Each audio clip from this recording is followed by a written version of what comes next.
This video production of a town called Ironwood was supported by the Arts Foundation of Michigan in conjunction with the Michigan Council for the Arts and Cultural Affairs.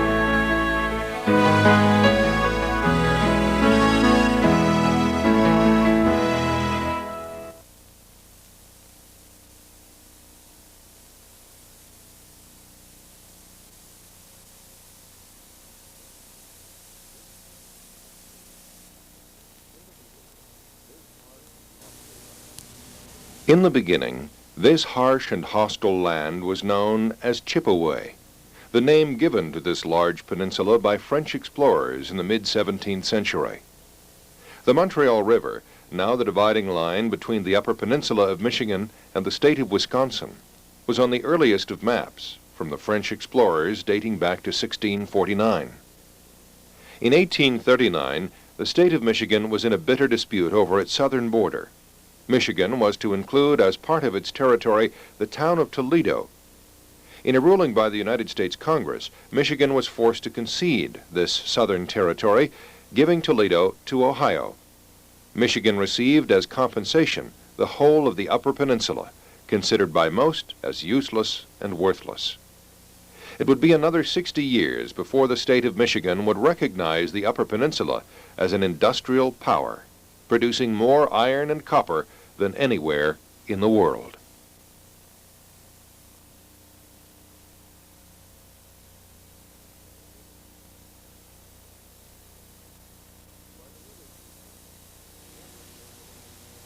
By the mid-1800s, the Upper Peninsula of Michigan was a haven for prospectors and explorers.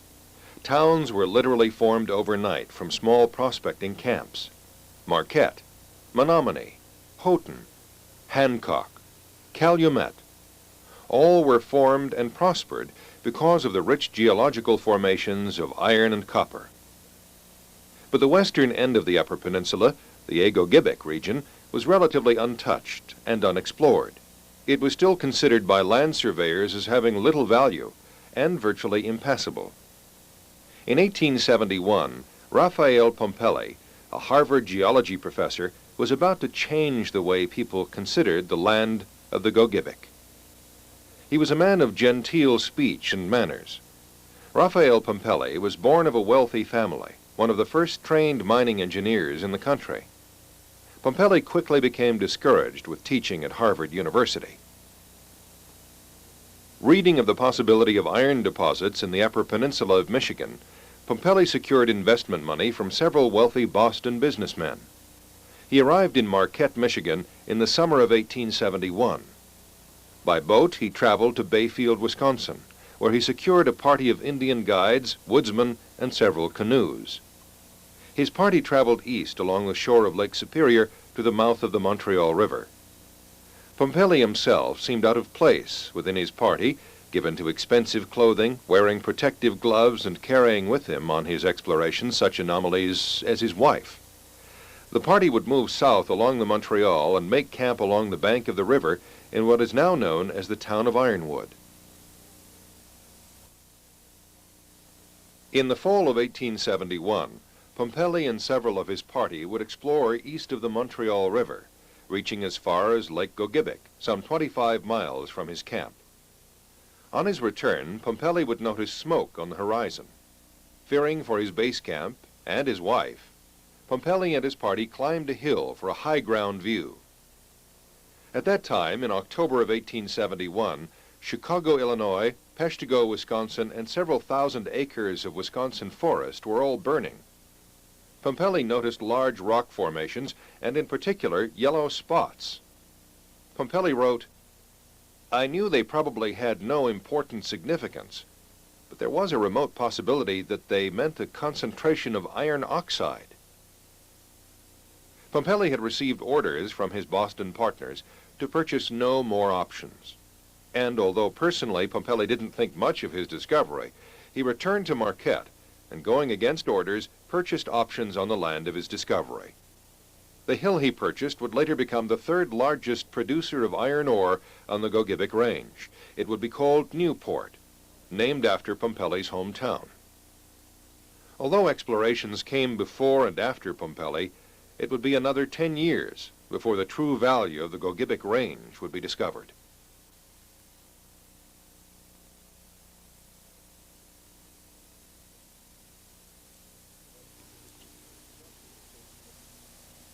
As part of a deal struck with the state of Michigan, the Keweenaw Canal Company received some 20,000 acres of land as payment for building the canal that cuts through the Keweenaw Peninsula.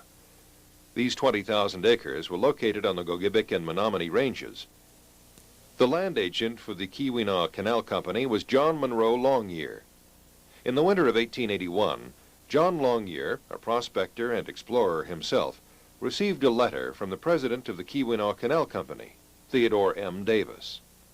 Dear Mr. Longyear, I would like you to take a young man under your charge.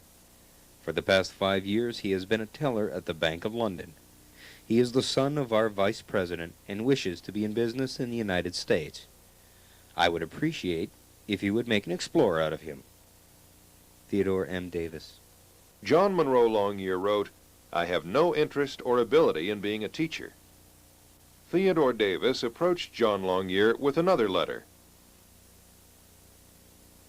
There will be no specific results required of you. The young man's father simply does not know what to do with him. It was at my suggestion that he be sent out to develop himself as a man and perhaps find some iron mines. The exploration will be funded with $25,000, which I will send to you, and I will take full responsibility for the results. Longyear consented to undertake the enterprise, and in February of 1881, the young man named in the letter, Alexander Lanphier Norrie, arrived in Marquette, Michigan.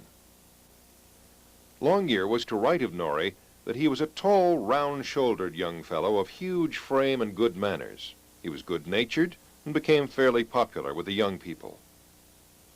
Longyear would not pass a great opportunity. He employed for Norrie an assistant who was well posted in the business of exploring for iron ore.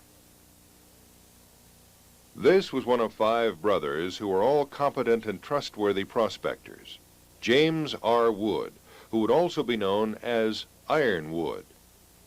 James R. Wood and Alexander Lanphier Norrie would explore together for the next 2 years. During the summer of 1881 and the winter of 1882, Wood and Norrie would explore the Menominee region of the Upper Peninsula without any great results. In the spring of 1882, Norrie requested to undertake exploration of the region known as the Gogebic on the far western end of the Upper Peninsula. Norrie and Wood established base camp along the eastern side of the Montreal River, at first just a lean-to, then later a log camp. In August of that year, John Longyear would visit the camp of Norrie and Wood. On the 1st of September 1882, Norrie and Longyear would leave camp to explore the eastern end of the Gogebic, leaving Wood to explore the relatively close vicinity of the camp. One day later, on September 2nd, 1882, Wood discovered a small deposit of hematite ore on the southwest corner of Section 22, not more than 400 yards southeast of their base camp. A test pit was dug, and it was concluded that the ore was not enough to encourage a deeper dig. The first discovery was abandoned. Wood and Norrie continued to explore the section, and on the northeast corner of Section 22, more hematite ore was found. Wood calculated this deposit was immense, and this mine would yield a huge deposit of iron ore, much more than his first discovery. Wood's calculations were correct. The Norrie mine, as it was later called, would become in a few short years the largest producer of iron ore in the world. Over the next year, James Wood was responsible for the discoveries of the North Norrie, the East Norrie, and the Aurora mines. Norrie was somebody that was extremely lucky to have somebody like James Wood on board as a surveyor and as a prospector, okay? I think Norrie was wise enough to shut up and let this man do his job. I think Norrie was a person who basically has been overestimated as, you know, as an investor in the area or something like that. He came from a moneyed family, okay? And he had some background as a bank clerk in his father's bank, okay? And the father really didn't want him around as a deadbeat anymore because he wasn't really accomplishing much in that field. So he invested $25,000 in getting him off his off his hands. And that's when he came over into this area to do explorations. James Wood is the one that really needs to be accredited, you know, for finding the Norrie Formation, okay? Knew when to really give up. They were first prospecting on the Ashland, what became known as the Ashland property, which was the mine that was closest to the Wisconsin border over here, and weren't finding a lot of ore, weren't finding much of anything in the beginning. So Wood was smart enough to get off that property immediately, and they began setting up camp on what became the Norrie property later on. But, I mean, this is the man that invested the money. This is the guy that was in charge. That's why the mine became the Norrie mine. But in my definition, and I'm biased, it probably should have been known as the Wood mine, because he's the man that did most of the discovering and the prospecting. Wood became captain of the Norrie mine until late 1885, when he would once again move to do what he did best, prospect in Texas and Arizona. James Wood died while prospecting in Texas on February 8, 1914, at the age of 65. He is buried next to his brother John in Appleton, Wisconsin. By late 1883, Alexander Lanphier Norrie would leave the Gogebic for his hometown of New York City, leaving James Wood and John Longyear to run his properties.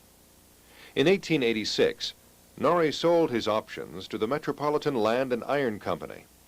Norrie, in a sharp business move, would receive a commission for the ore produced from these iron mines for a period of 10 years, making him a fortune for his brief time on the Gogebic. Norrie would visit Ironwood once a year until 1892. Alexander Lanphier Norrie died in New York City in 1910. John Monroe Longyear would accumulate wealth on the Gogebic, taking out land options for himself and his Boston business partner, Frederick Ayer. Realizing the potential for the development of these Gogebic communities, Longyear would purchase huge tracts of land to be sold for timber as well as housing lots. In 1908, John Monroe Longyear would have his entire mansion in Marquette, Michigan, made of Lake Superior stone, moved piece by piece to Brookline, Massachusetts, where he died in 1922.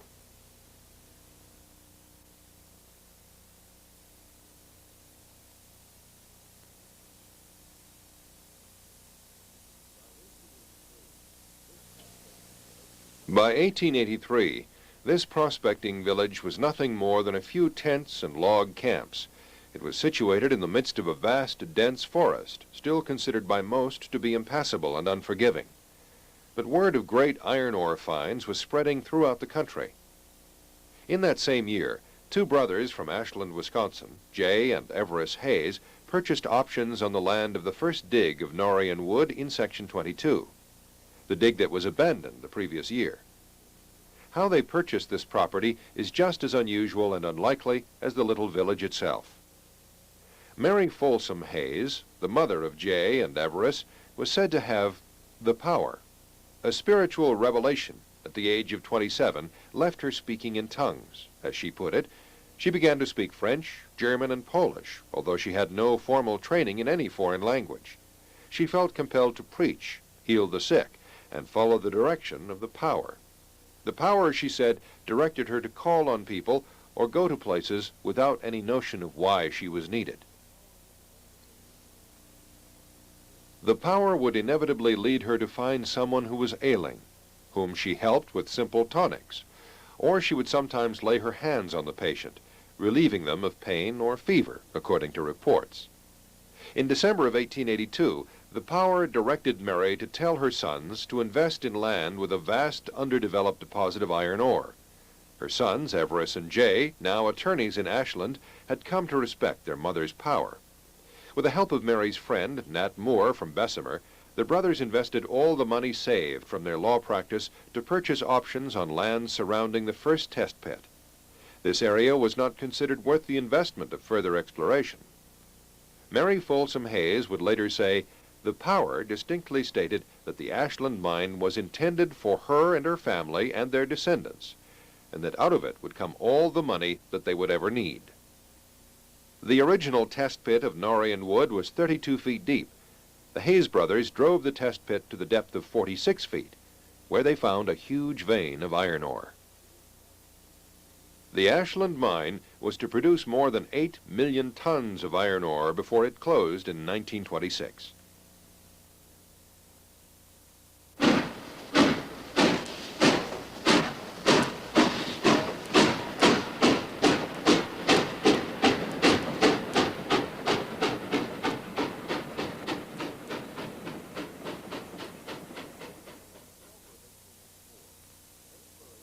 By October of 1884, exploration on the Gogebic Range intensified.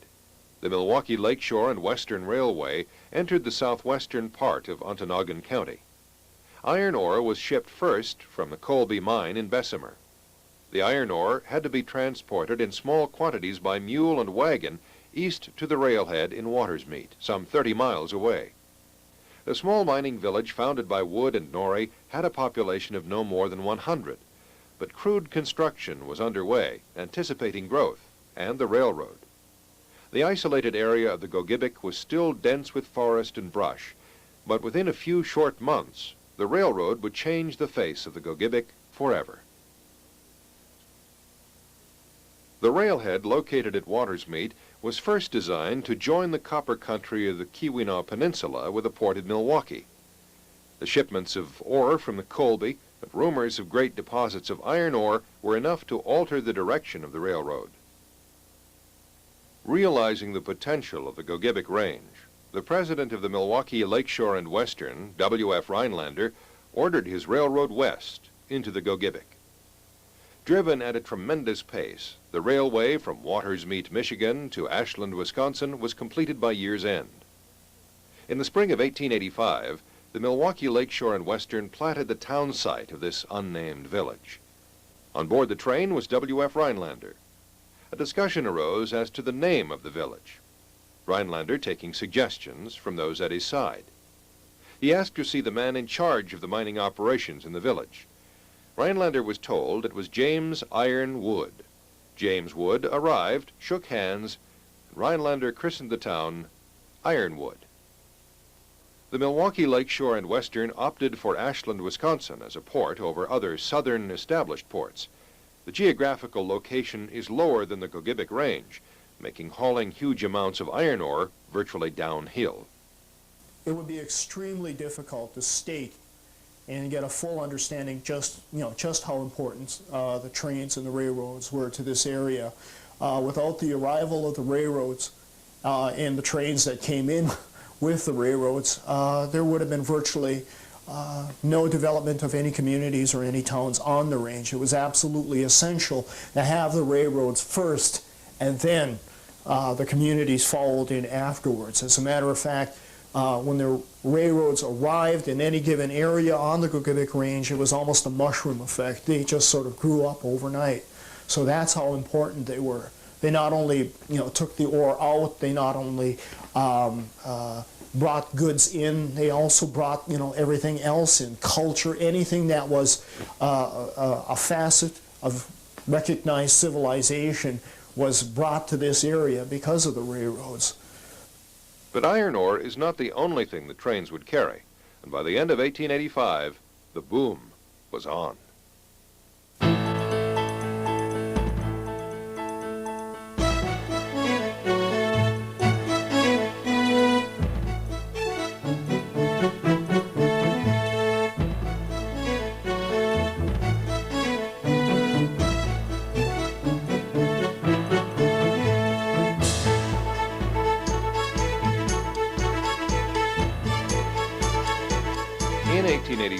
the growth of Ironwood was nothing short of spectacular. The mines that had been nothing more than large pits a year before were sinking vertical shafts and began shipping iron ore. The Norrie, Aurora, and the Pabst mines were all producing. A tremendous amount of wood was needed for head frames and shoring in the mines. Buildings had to be constructed for businesses and the new citizens of Ironwood. The need for timber created new industries as lumber mills grew out of the wilderness, bringing with them lumbermen from across the Midwest. By year's end, the Gogebic produced a total of 119,000 tons of iron ore, and Ironwood's population had increased from 100 to 1,000. In the spring of 1886, the need for more men increased. The mines were pushing their production to 10 times what it had been the previous year. The town grew rapidly as buildings were being constructed out of the forest. By the end of 1886, the town of Ironwood would have 15 streets and over 35 buildings, mostly businesses and boarding houses.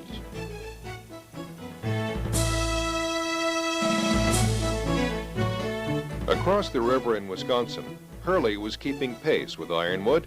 The Germania, Cary, and Montreal mines were all shipping ore.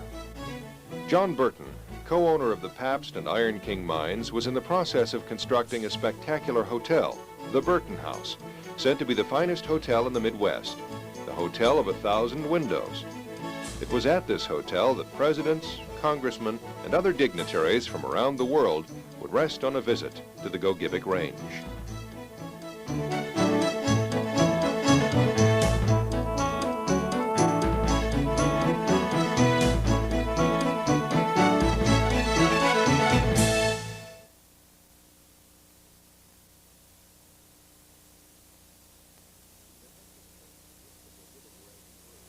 The hectic pace at which the Gogebic Range grew was fueled by money.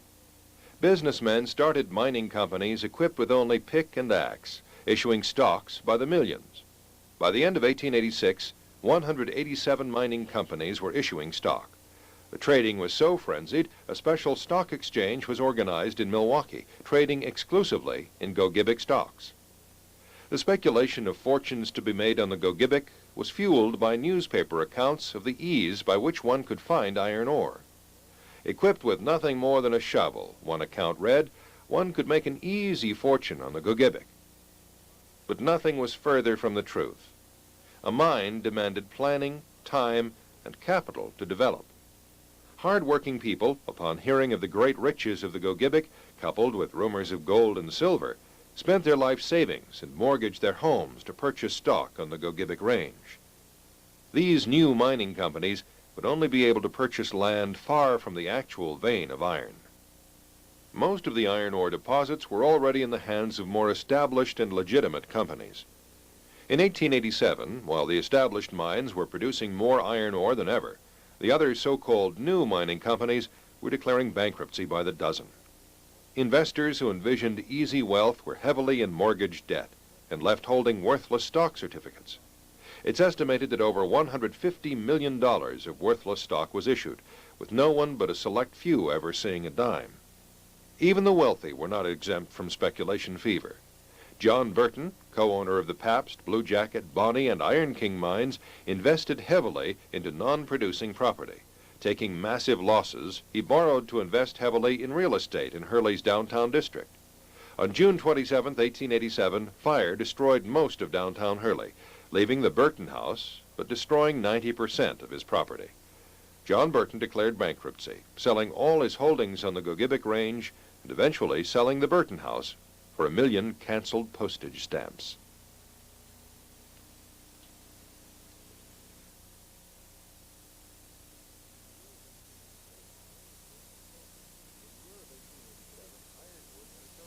In the year of 1887, Ironwood had its own difficulties.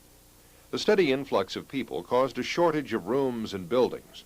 Log shacks, tents, and even the dense woods served as home to men and their families who migrated to Ironwood for work. On September 17th of 1887, at approximately 12 noon, a fire broke out in a small upstairs warehouse next to the Alhambra Theater on Eyre Street. The fire was originally small, but the unusually dry year, coupled with tinder-dry wood frame buildings and with no organized fire department, the fire remained unchecked and spread rapidly.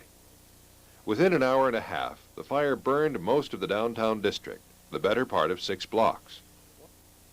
While the fire was destroying the city, looters were busy too. The heavily wooded lots behind businesses served as good hiding places for stolen merchandise. People were seen rolling kegs of beer into the woods while saloons burned. Shopkeepers, in an effort to save their merchandise, filled the streets with their goods, only to find them missing on the next trip. The fire had been brought under control by miners who'd been released from work, and the newly formed Hurley Fire Department, who tore down buildings in the fire's path to remove fuel. By 3 in the afternoon, the fire had run its course, causing over $200,000 worth of damage. Miraculously, no one was injured. For Ironwood, it was a bitter pill to swallow. This new town, full of optimism and looking toward a bright future, was destroyed. It was predicted the city would never recover, but like so many predictions on the range, it turned out to be wrong. Construction began immediately, and by the summer of 1888, Ironwood once again appeared as a thriving, growing community, complete with new brick and stone structures and a new fire department.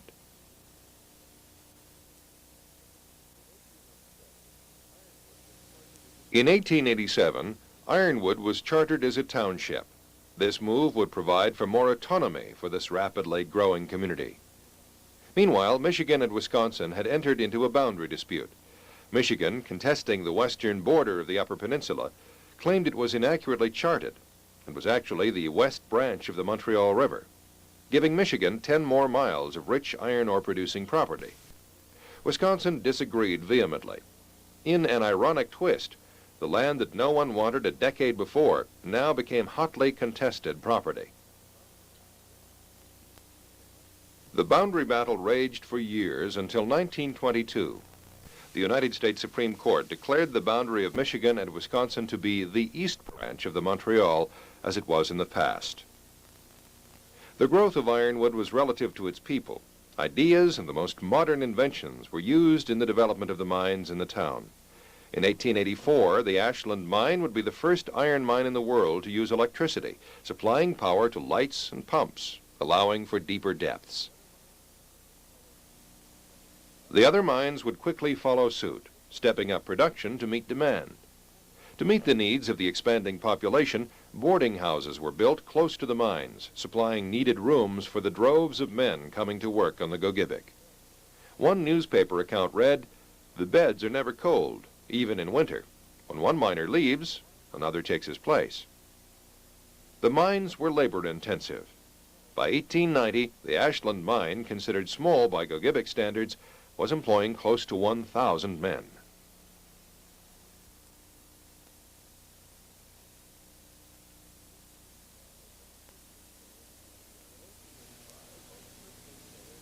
In 1885, on the christening train of W.F. Rhinelander, came a man who would have a big impact on this little mining town of Ironwood. He was born Solomon S. Curry on June 12, 1839, in Glengarry, Ontario, Canada. At the age of 16, he headed for New York, where he worked as a blacksmith's apprentice. It was said his education stemmed from reading the Encyclopedia Britannica from A to Z. 1885 found Solomon Curry in charge of the Metropolitan Iron and Land Company operations on the Gogebic. The deal struck with A.L. Norrie gave the Metropolitan the Norrie and the Aurora mines, later purchasing the East Norrie and the Pabst. Under Curry's direction, the Metropolitan became the largest iron mining company in the world. Curry's influence within the city was widespread. Building one of the finest homes in Ironwood, complete with ornate imported woodwork, Tiffany-stained glass, servants' quarters, ballroom, and gymnasium. In 1890, Curry would delve into real estate, purchasing large lots, subdividing them for homes, and huge tracts of lands north of the city in the wilderness. On one of these tracts, Curry would put a driving park for automobiles, complete with grandstands and a picnic area for families. Curry later donated this park to the city. It would still later become Gogebic County Fairgrounds. He would become active in state politics, running for lieutenant governor in 1896. He had become president of 2 banks and started a military organization called the Curry Rifles, complete with uniforms and an armory. Solomon S. Curry died in 1929 at the age of 91. He was one of the few mining pioneers who would call this little mining town home. He's buried at Riverside Cemetery in Ironwood. Between the years of 1886 and 1890, Ironwood grew rapidly. Its growth reflected the output of the mines. The Nori mine itself was producing more than 1 million tons of iron ore a year, making the Nori the largest producer of iron ore in the world. By 1892, the Metropolitan Iron and Land Company sold its holdings on the Gogebic to the Oliver Mining Company, then half-owned by Andrew Carnegie. By 1897, Carnegie would own all of the Oliver and absorb it into his other company, U.S. Steel. The tremendous influx of immigrants caused Ironwood to make rapid changes in the community. It had grown from a mining town of 100 in 1884 to a thriving boom town of 5,000 in 1887.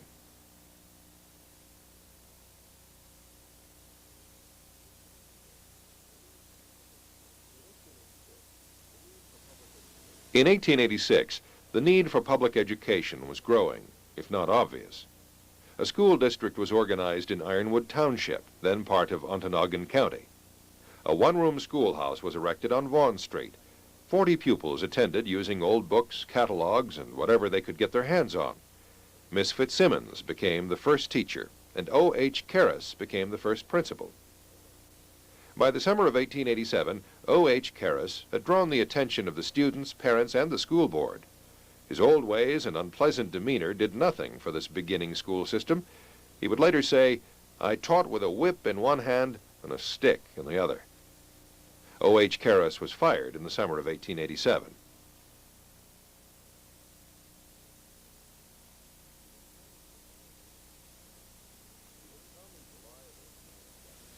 He would come in July of 1887. A bright, enthusiastic young man from Opaka, Wisconsin, Luther L. Wright, would hold the positions of superintendent, principal, and teacher. By the opening of the school year in 1887, 500 students would enroll. Space for these students was at a premium. The one-room schoolhouse on Vaughan Street would hold no more than 90. The school system rented halls, churches, even saloons and gambling parlors. In 1887, the decision was made to construct a new 3-story schoolhouse, said to be the finest in the Midwest. The first central school was completed in 1888. The school board was severely criticized for building such a huge school at the tremendous cost of $15,000. The central school held 600, but by 1890, 3 more school buildings had to be constructed. In that same year, Ironwood would graduate its first high school class, 3 boys and 2 girls. By 1893, the progressive Ironwood schools inaugurated a new system for teaching the very young children. The Froebel School was constructed, and Ironwood had a kindergarten, the first in the state of Michigan, and one of the first in the nation. Luther L. Wright's brilliance came in the education of the children. His radical ideas left the Ironwood school system a model for other communities to follow for decades. His anti-discriminatory views seeped into his work. He would write, "There are no artificial distinctions in society or in our classrooms. No cliques, no differences. Everyone is just as good as everyone else, and is so recognized." By 1898, Ironwood had 7 school buildings operating and needed more. The total enrollment had grown to 2,240. A gift from John M. Longyear gave Ironwood a large piece of property on East Ayer Strait. The city planned for a beautiful park, but Luther L. Wright had different ideas. He planned his new high school on that very property. A verbal battle was waged, lasting several months. Wright learned that $6,000 had gone missing from school funds and had been redirected to the city's coffers. At a meeting in February of 1889, Wright drew the attention of the city council by disclosing information of this illegal maneuver. By the end of the meeting, Luther L. Wright had his land and his new high school. In 1900, the new Luther L. Wright High School was completed at a cost of $40,000. The school would be equipped with every modern improvement and was considered by most one of the best schools in the country. Realizing the need for education other than academic, Wright spearheaded several projects. In 1903, Ironwood constructed the Domestic Science Building, primarily for young women. In 1908, the Manual Training School was completed, giving young men experience in employable skills. Luther L. Wright's foresight led to one of the first vocational training centers in the nation. So Luther L. Wright was a tremendous educator. He also brought in young teachers, teachers that had just gone through their training and were cutting their teeth. He would bring them into this, again, this frontier sort of setting where they were really going to have to practice their stuff. But they could also take new methods that they were devising, and, in education, and try them out here. So he was getting the best teachers, the freshest teachers, the newest teachers, and bringing them into a setting like this. So these mining kids, these loggers kids or whatever, they were really getting some of the best education, that money could buy. In 1907, after 20 years of service, Luther L. Wright resigned as superintendent of Ironwood's schools. He would move on to Lansing and serve as Michigan's education director. Luther L. Wright died on January 10, 1922, at the age of 65.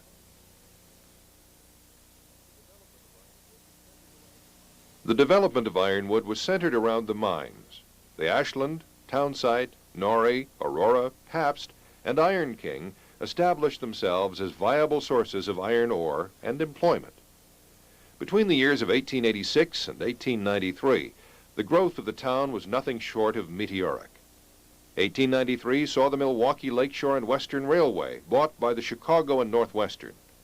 It was their promise to build a new depot, one that would make the citizens of Ironwood proud. And they did. The new depot would be the center of activity for the next 80 years. Small communities sprang up by each mine. These small communities, called locations, had their own independent national flavor.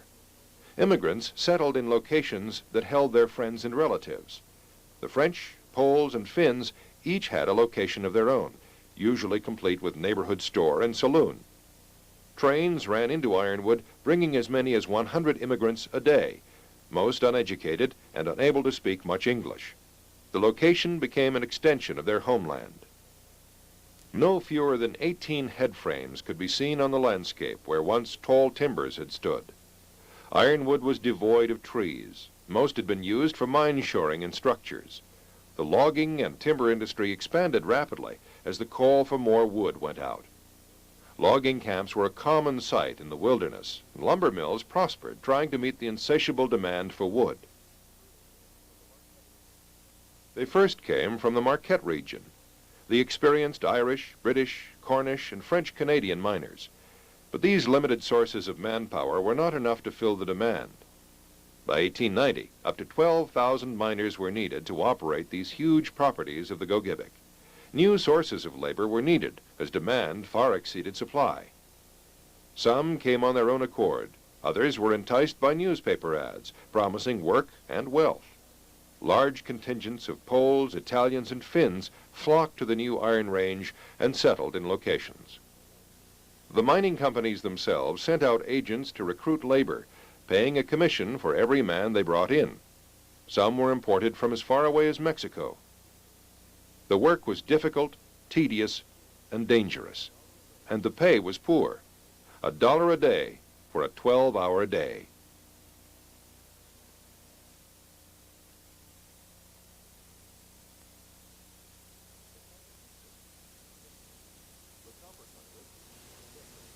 The Copper Country, the Marquette Range, and the Mesabi Range of Minnesota had deep infiltration of unionized labor. On March 4, 1890, the first steps were taken to unionize miners in Ironwood. Over 800 men met at the Pierce Opera House. A vote unanimously approved to proceed with the union. The growing anger of labor was fueled by an economic depression in 1893, putting 60% of labor out of work. Soup kitchens and relief stores were opened as frustration grew.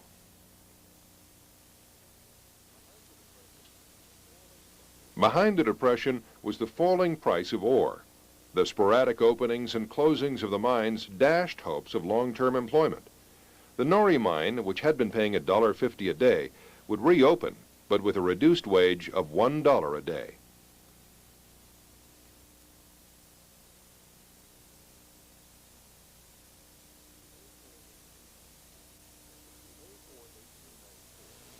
May 4th, 1894, saw the first strike on the Gogebic. 38 trammers walked off the job to protest the $1 a day wage. It had no effect.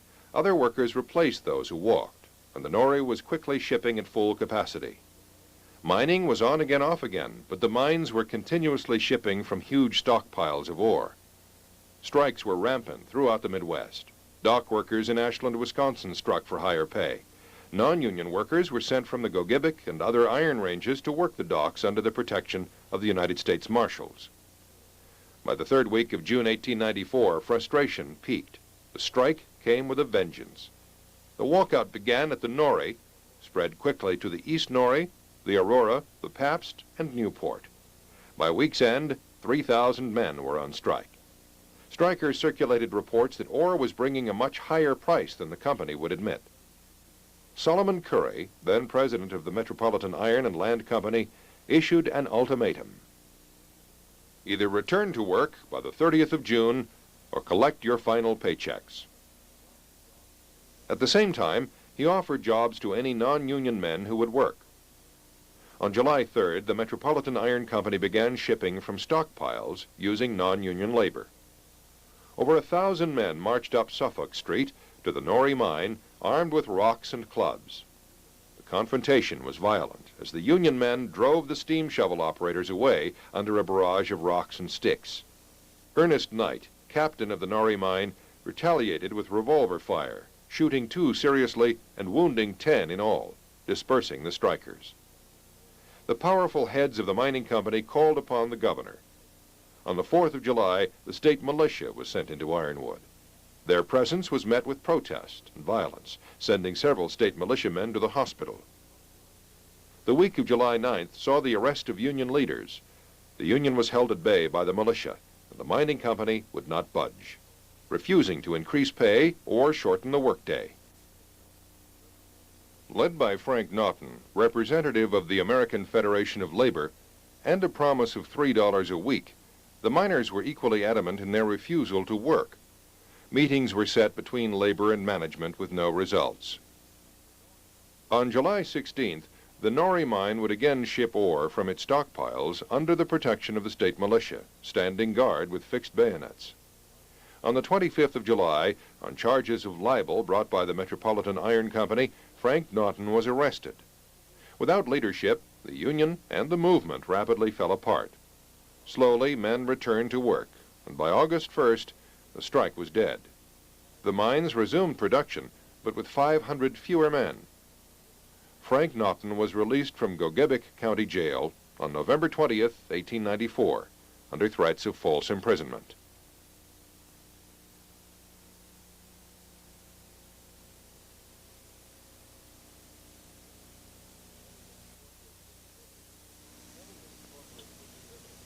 Having been incorporated as a village in 1887, Ironwood, along with other range villages, pushed for separation from Ontonagon County. The new county would be called Gogebic and recognized by the state of Michigan in 1888. The county seat was in dispute, Bessemer claiming the geographic center of the county and Ironwood claiming the most populated. A vote was cast, and once again it thrust the range into controversy. Napoleon D. Massey, prominent businessman from Bessemer, is said to have gone from farm to farm and house to house, bringing voters from Bessemer to the polls. When all votes were cast, Bessemer had won, with more votes cast for Bessemer than the entire population of that town. Ironwood claimed fix, but Bessemer became the county seat. On April 8, 1889, Ironwood was incorporated as a city. The small mining camp of Wood and Nori now had a population of 7,000. mines were shipping close to 10,000 tons of iron ore a day, and over 120 new buildings were being constructed. The first sewage system was installed, running directly into the Montreal River. Breweries were being built, but unable to keep up with demand. Saloons were many, and patrons were plentiful. By 1891, Ironwood had a new city hall, housing the fire department, city offices, and the new municipal library. On September 19, 1891, the maiden voyage of the Gogebic Electric Railway streetcar took place. A trip to Hurley took 5 minutes and cost 5 cents. The streetcar was to provide an important role throughout the range, connecting small town to small town and location to location. The streetcars would have their day and run until 1932.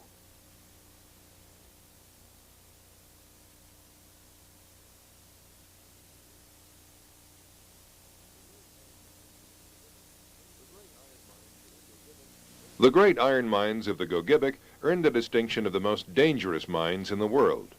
Issue after issue of newspapers reported the accidents and deaths of the men who worked the mines. The grim toll continued throughout the history of the Gogebic. The safety of the miners was not high on the company's list of priorities. A mule was considered more valuable. A good mule cost more than a miner's yearly wage. Deep shafts, soft formations, fire, and constantly wet conditions proved to be factors in mining fatalities. Even mine officials were not exempt from the dangers of these mines. Captain James Roberts was killed at the Red Jacket this week. He was riding on the crosshead of an ascending bucket, and when it reached the surface, he was found with his head smashed, it having been caught by the timbers. Ironwood Times, 1890. By 1910, mine accidents became so frequent, companies were prompted to build hospitals near the mine locations. Even these hospitals were taxed due to the numbers of accidents occurring. By the time the Gogebic region ceased operations, over 1,000 men had lost their lives in the mines, and over 10,000 had been severely injured.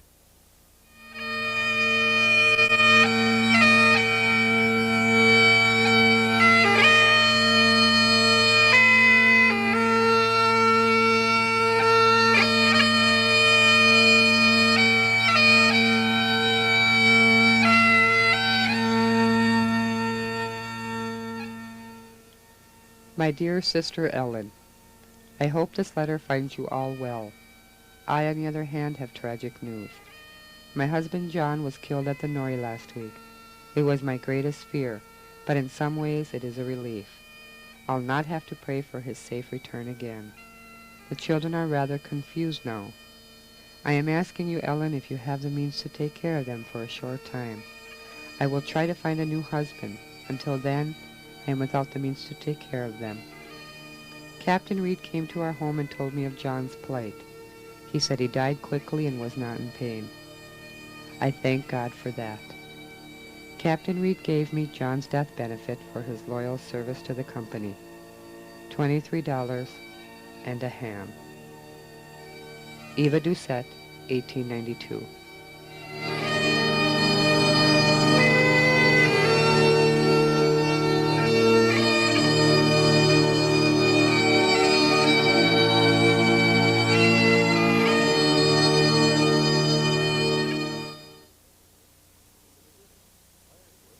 In the beginning, Ironwood, like the Gogebic Range, took on the appearance of a western town, complete with gun-toting miners, hitching posts, and saloons. From its early days, Ironwood and its Wisconsin neighbor Hurley were considered lawless and godless. Saloons, gambling parlors, and houses of prostitution lined the main streets of both towns. The bawdy times of the late 1800s played host to drunken brawls, gunfights, and stabbings. The solution to a drunken argument was often murder. But murders weren't exclusive of drunken brawls. One of the most notorious murders on the range occurred in Hurley, Wisconsin, April of 1890. Lotta Morgan was one of 200 working girls in Hurley, a 29-year-old prostitute, and as reported in the newspaper, found dead with her head split open with an axe and carrying a bullet. Her funeral was held at the Opera House and was attended by well-established members of the community, clergymen and fellow working girls. Over 1,000 people attended the service. The murder became legend, as plays, books, and articles have been written about it. The character of Lotta Morgan would become immortalized in Edna Ferber's book, Come and Get It. By the early 1900s, the murder rate had not subsided, but even the prosperous mining captains were not free from tragedy. On Monday, January 8, 1908, 53-year-old John Benedetto approached Captain William Thomas of the Aurora mine. Benedetto asked Thomas for work. Thomas expressed sympathy and explained that he had none at the time. Benedetto walked away. He returned, moments later, brandishing a pistol, and fired on Captain Thomas, hitting him twice in the chest. Benedetto ran into the bushes. Captain Thomas was taken to the Union Hospital, where he would die 3 hours later. Benedetto was captured and within a month found guilty of first-degree murder and sentenced to life at Marquette State Prison.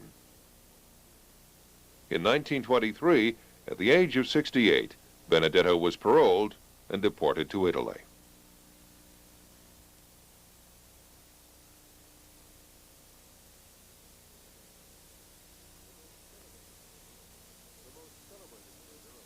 The most celebrated murder on the Gogebic occurred on August 26, 1889. Reinhardt Raymond Holsey would go into the annals of history as the last stagecoach robber east of the Mississippi. At 11 a.m., on Stagecoach Road west of Lake Gogebic, Michigan, Raymond Holsey waved to stop the stage. The 4 passengers aboard were wealthy bankers from Chicago and Minneapolis and had just completed a successful fishing vacation at Lake Gogebic. Raymond Holsey asked for a collection. Daniel McCocker, one of the passengers, assumed he was joking and asked, "How much?" Holsey produced 2 pistols and said, "I'll take $500. McCocker reached into his pocket for his wallet and pulled out a pistol instead, shooting at Holsey and missing. Holsey unloaded both revolvers into the stage, hitting McCocker in the mouth and knee. Another passenger, Adolph Fleshbein, tried to jump from the stage, but was hit twice in the hip.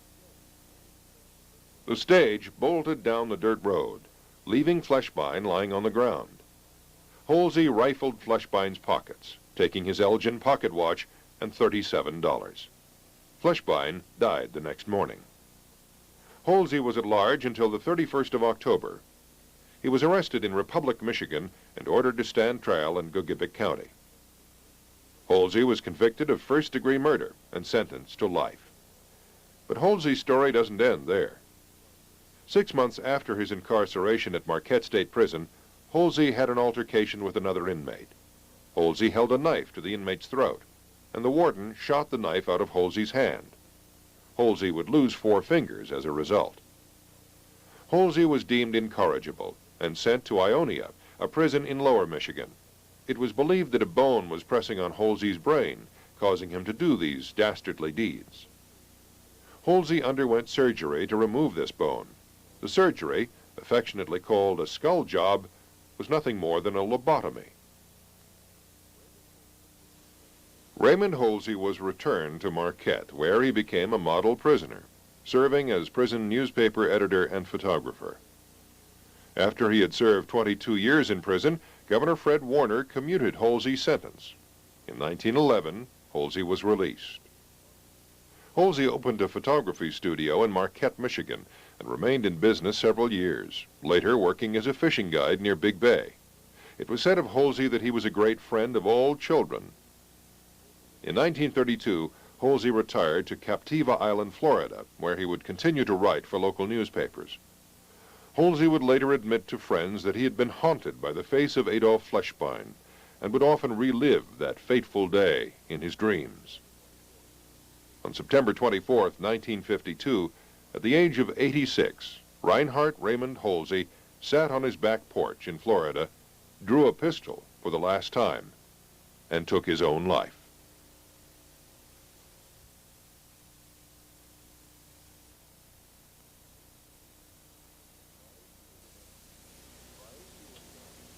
By 1889, the mining companies would flex their political muscle in Ironwood. The infiltration into city politics was deliberate and deemed necessary for control. A list of the first aldermen in the city reads like a who's who of mine officials. The political influences of the mining companies served their purposes. The mines could now limit industry in Ironwood, allowing the mine companies to guard against the intrusion of large industry that would pull away their labor pool, and at the same time, they could keep wages artificially low. Mine politics were calculated to address the issue of labor unrest, of which the mines were acutely aware. Not only would the mines control the professional lives of the miners, but to a degree, their personal lives as well. The mining company was in control, providing for housing, heating fuel, medical, and other essentials. Money was deducted from paychecks to repay the company for these services. Every single facet of that person's life was affected by the mining management, as to how far your trees were planted, okay, apart from each other on your lawn, as to how the fence in the back, where you either stored waste or if you had a garden, how that was to be arranged, as to what color your house was, as to what color the trim on the house had to be, as to what color your toilet seat had to be. In other words, this is an example. All employees had to have red toilet seats. You could try to paint the damn thing white, but it just bleached through anyway. The only people that could have or apply for white toilet seats were mining captains, mining superintendents, or an owner, if he happened to be in the area. But even that facet of a person's life, something as profoundly private or is as simplistic as a toilet seat, that was even dictated.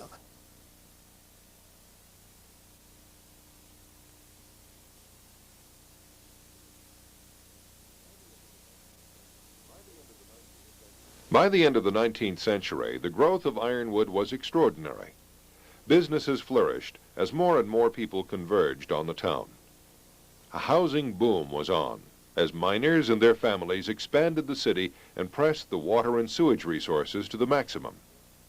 Ironwood was forced to make improvements to its structure, building streets, sidewalks, new sewage systems, and new water sources. The turn of the century brought new changes, and once again, the miners were on the verge of Union rebellion. A committee of miners at the 3 Nori mines in this city have made a request to the company for shorter hours or increased pay. They called upon Mine Superintendent McLean to give the men an 8-hour day. They said they were perfectly satisfied with the treatment they'd received, but considered the working hours too long. Mr. McLean informed them it would be impossible to grant their request, explaining the reasons. The men left in the best of spirits and expressed they were much pleased with the courteous treatment they'd received. Ironwood Times, 1899. Several months later, as labor gradually became more organized, Oliver Mining Company, the pace setter on the Gogebic Range, in an effort to avert a union walkout, increased workers' pay to $2.25 a day. 1901 saw the establishment of Ironwood's first official police force, consisting of 4 men. By 1925, the force would grow to over 35, complete with police cars. The fire department consistently updated fire equipment and deployed a second station in Jesseville. By 1905, the lumber and timber industry were exploding. The Scott and Howe lumber yard was now working 24 hours, producing 75,000 board feet a day, still falling short of demand. The population of the city was increasing, and property was a valuable commodity. By 1910, Ironwood's population hit 12,000 and was still growing. The birth rate was on the rise. 1 child was being born every day. Now, second generations would live in Ironwood. Under pressure from the Union and the high demand for iron ore, 1912 saw the Oliver Mining Company reduce its workday to 8 hours, hiring 30% more labor to keep up with demand. In 1915, the buildup prior to World War I was massive. The insatiable need for steel had the iron mines of the Gogebic running at full capacity. A strike on the Mesabi Iron Range in Minnesota left the Gogebic holding the load of production, pushing the iron mines deeper, demanding more ore. By 1922, World War I was long over, but the prosperity continued. The need for iron ore was still increasing. Now, sons were working in the mines alongside their fathers, producing double and sometimes triple family incomes. The population of Ironwood doubled since 1910, and work was plentiful. The mines supplied employment for every able-bodied man who wanted work. In 1925, the population of Ironwood would climb to an all-time high of 25,000 people, making Ironwood the largest city in the Upper Peninsula of Michigan, surpassing Menominee, Houghton, and Marquette. The value of mining properties in Ironwood alone exceeded $18 million. Coupled with the homes of residents, this gave Ironwood the necessary funds to build. New sewer and water systems were built. Streets were paved. Electric streetlights were installed, and the viaduct was built.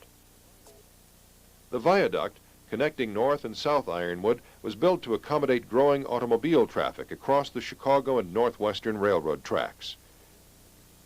The new municipal building was constructed at a cost of $400,000, housing the city offices, gymnasium, auditorium, and pool.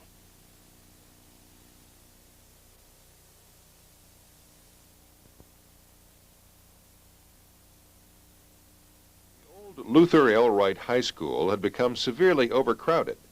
By 1925, Ironwood had 4,900 students in its school system.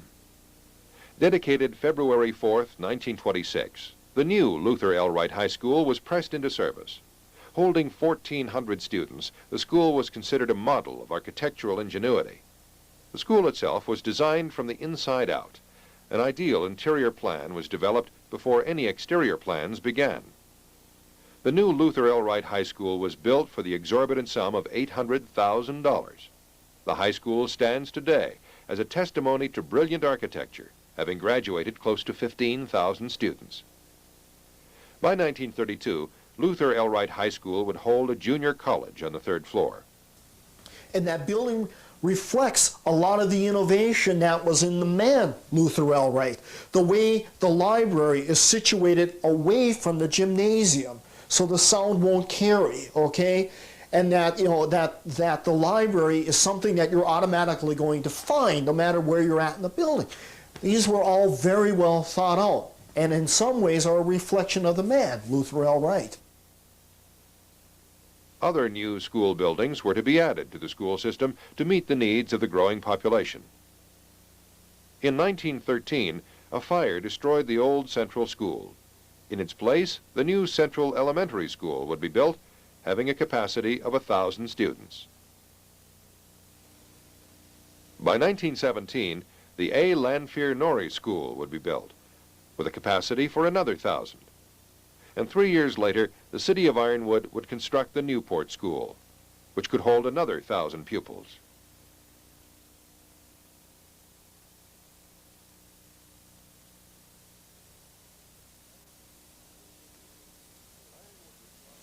Ironwood was thrust into war for the first time in 1898.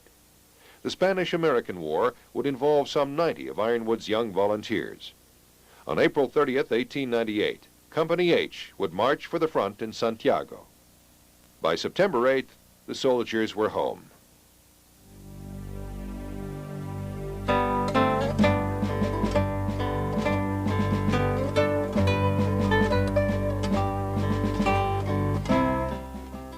While it was a great pleasure to see the boys once more, it was not the most pleasant sight in the world. To be sure, we expected to see sickness and pain, but we were not prepared for the sight that greeted us. It almost seemed impossible that this group of weak, emaciated, and suffering invalids could be the remnants of the robust, healthy company volunteers which left Ironwood only 4 months ago. While the Norrie band played Home Sweet Home, it was not a gala occasion. The cheers melted as the tottering invalids were assisted from the train and greeted by mothers and fathers and relatives with tears and sobs. Ironwood Times, September 10th, 1889.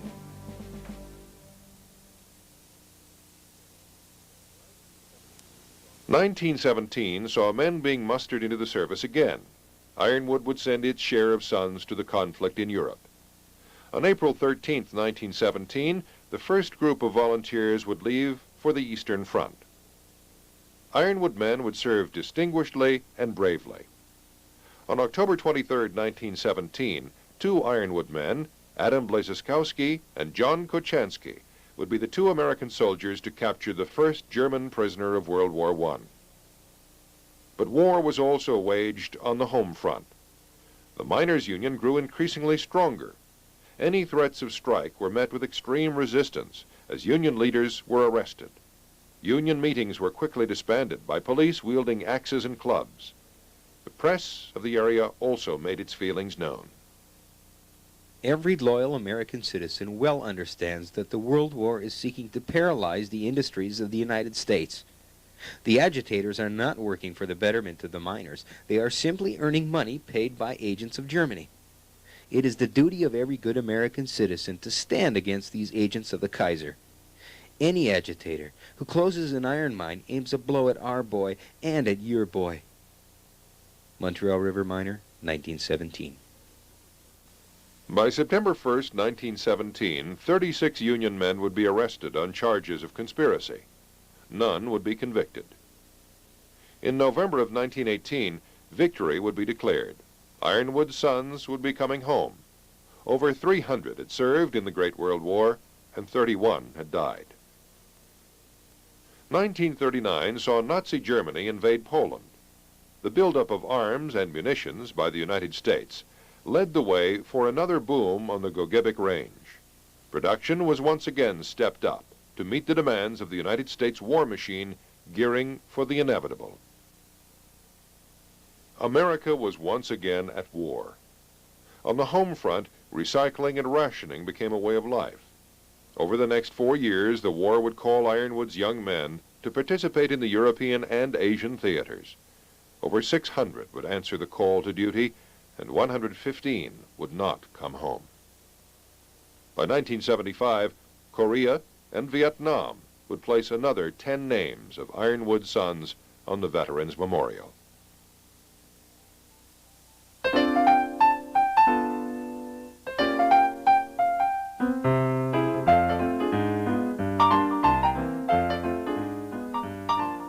(1919) saw other changes take place on the Gogebic. Prohibition was in. Booze was out, at least officially. Ironwood and its neighboring town of Hurley were peopled by rugged mining and lumbermen with money in their pockets. Even Prohibition was unable to stop the flow of beer and bathtub gin. Numerous raids organized by federal agents shut down what owners would call their soda pop parlors. As soon as the federal agents were gone, the soda pop parlors were back in business.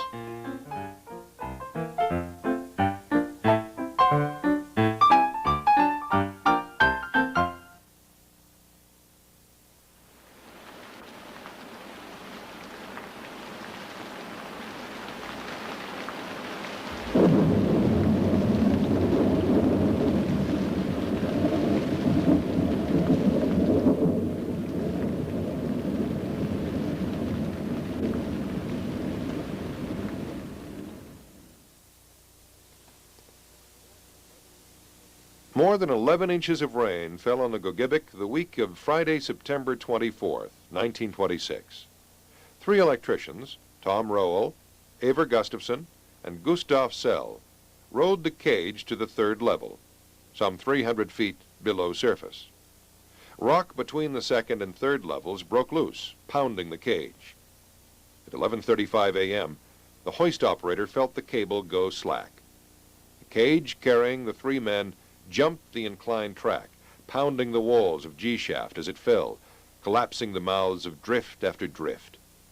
Free-falling 2,300 feet, the cage hit bottom, instantly killing the 3 men. 43 men were unaccounted for and were somewhere in the mine. The event drew national attention as newspapermen from all over the country converged on the little mining town to witness the worst mine disaster of the century. Within hours, a new cage was fitted on the head frame and sent down G-shaft for exploration, stopping at the 2nd level where the shaft was collapsed. It was everyone's hope that G-shaft was not completely caved and the 43 men were still alive. 727 feet below the surface, 40 men were trapped in the 1,000-foot drift of the 8th level. 3 other men were on lower levels and soon joined the others by climbing the ladder in the shaft. Shift boss Tom Trewartha quickly took charge of the men and organized food for rationing. The men uprooted tram rails and ties to shore the roof of the 8th level, preventing another possible cave-in. By Saturday morning, the food was gone, and the men's carbide lamps had given out, leaving them in total darkness. A crew was sent down the 8th shaft of the Pabst. These 2 shafts were interconnected on the 26th level. The crew found the crumpled cage of the G shaft, heavily buried in rock. The trapped miners made small pans and burners out of tobacco tins, using kerosene from tram lamps as fuel. The lamps gave heat and dim light. The men stripped birch bark from shoring timbers to make a crude tea. This would be their only food for 5 days.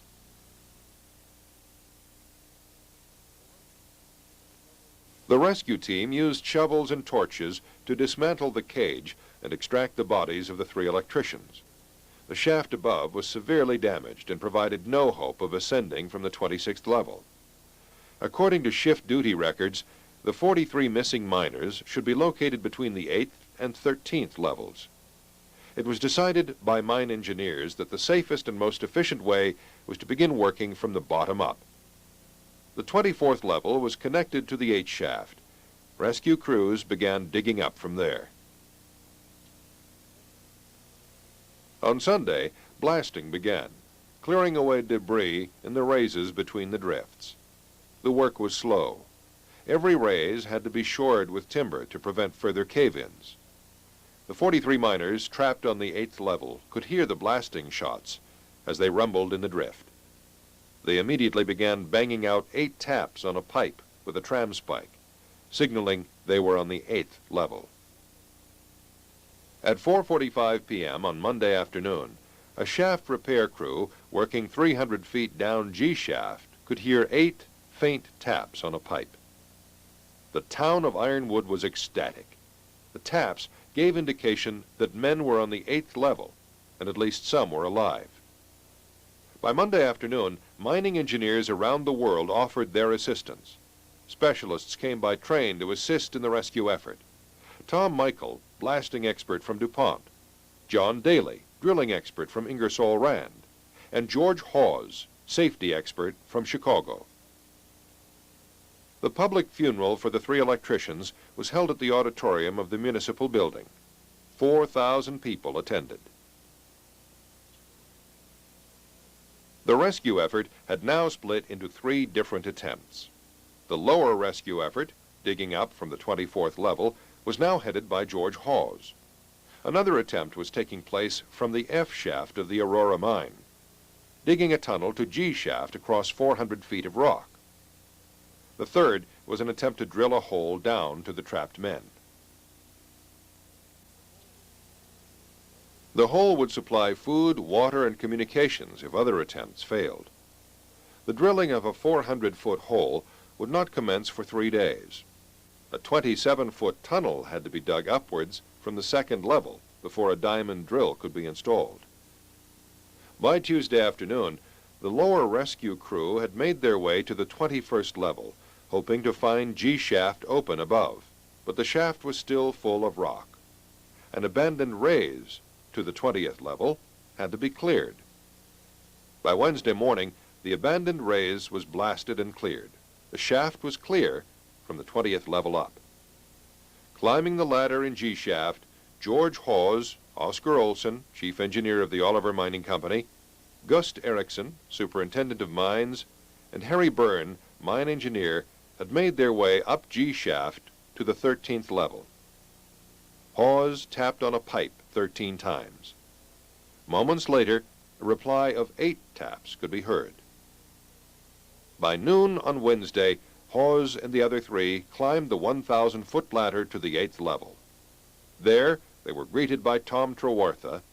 The other men were 1,000 feet back in the drift, asleep. Trewartha guided the 4-man rescue team to the back of the drift, where they were greeted by cries, hugs, and back-pounding. They all shared a cigar that Hawes had brought along for the trip. Word was out that all 43 men were found alive, safe and unharmed. Dr. McKenney made the same rigorous climb as the rescue crew, bringing with him brandy-laced coffee, food, water, and enough cigarettes for everyone. By 3 p.m., the men were pronounced fit enough for the climb down to the 24th level. Extra precautions were taken to keep the weakened men from further disaster. Every man was secured by ropes at each successive ladderway. At 9:22 in the evening, Sam Sinkelma was the first of the trapped miners to step out of the cage, greeted by the flashes of cameras and the cheers of 7,000 people who had gathered to watch this extraordinary rescue. Tom Trewartha, weak from lack of food and lack of sleep, had to be lowered part of the way in a makeshift bucket, but refused to be carried out of the mine. By 12:15 a.m., Thursday, all 43 men were out. Trewartha, along with others, were awarded medals of bravery by the Mining Institute. So after this accident, after this disaster was absolved, after they rescued these 43 trapped miners, there were calls for not only an inquest but a full-fledged investigation, a federal investigation, okay? And what they said is essentially that the company knew that this was an accident waiting to happen. And then later on, you saw programs, not that long after the Pabst mine disaster, programs like Safety First. A lot of things happened in mining methods that ensured that a lot of these disasters weren't going to happen again. So it really put into play, it put into motion a lot of safety practices that probably wouldn't have come about